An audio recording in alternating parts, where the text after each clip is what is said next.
What's up, GI Dojo? Got a package today here. My buddy Gregorio that runs Filmaholic Studios. He said he was doing some spring cleaning and decided to send me some stuff. So let's dig in and see what we got inside. I see he is a man of culture that uses grocery bags for packing material. I've been doing the same thing for like 20 years. So right off the bat, we got some Hall of Fame basic training type pants here. We got some armor, might be from the 2010 series of G.I. Joe, and I don't recognize that. Maybe it's Bernard Decor. We'll look that up in a minute. Some other pants. Tons of boots. Wow. And that's a coincidence because I do really need boots. Okay, let's check those out. Oh man, we got a couple figures. I tell you what, instead of digging around, I'm gonna go ahead and break everything out, and we'll take a look at it. Okay, everybody, look at this amazing spread. Look at all this amazing stuff that Filmaholic sent to me. I already have very specific uses for all this stuff. Like these boots, for instance, they're gonna go on my Eisenhower figure because I turned him into a retired Camp David Eisenhower. Because I put the general, I have the G.I. Joe, Eisenhower general set, and I put the general uniform on a 40th body with a classic style head. So now I'm going to complete my civilian Eisenhower. This futuristic vest and gear is going to go on my Max Steel figure I picked up recently. And just, you can never have too many boots. So thank you, Gregorio.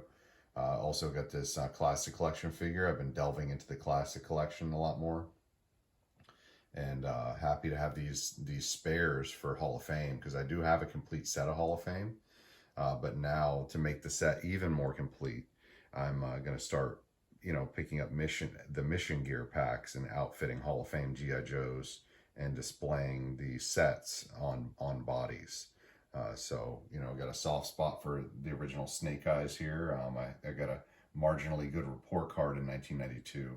And my mom, went out and bought me a Hall of Fame Snake Eyes. And that's what hooked me on 1/6 scale. Then a couple weeks later, my neighbor, Daniel, Vinny and Daniel, they got a Hall of Fame Storm Shadow and Stalker for Christmas. Not long after, a couple months later, it probably was, to be honest. Because they were so hyped on my Snake Eyes, they wanted their own. So G.I. Joe just flew off the table.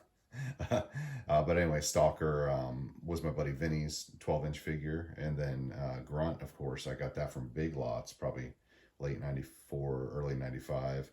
And fun fact, the Snake Eyes and Grunt in the G.I. Dojo game room or war room are my vintage originals. I held on to them all through teenage years, everything. Now I got spares that I can display uniforms on, and got all these amazing uniform bits that I have a specific purpose for, most of it already. A couple World Peacekeeper items in there, and just want to give a big shout out. If you haven't seen the Filmaholic YouTube channel, go ahead and check it out. Gregorio, he's a member of the Axis of Awesome, and he has a really interesting take on G.I. Joe collecting, because he's doesn't have like as much childhood nostalgia as most of us. He just likes collecting 1/6 scale figures, and so he kind of throws nostalgia to the wind, and I don't know if that's a good expression, but he kind of throws it out, and he just makes these amazing customs, and he just goes with whatever is best and whatever's coolest, not what's most original.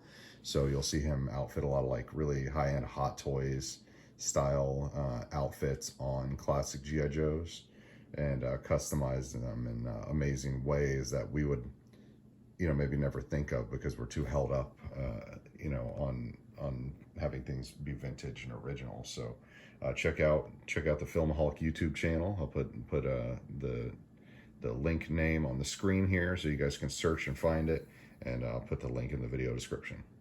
Have a good one, guys. Yo, Joe.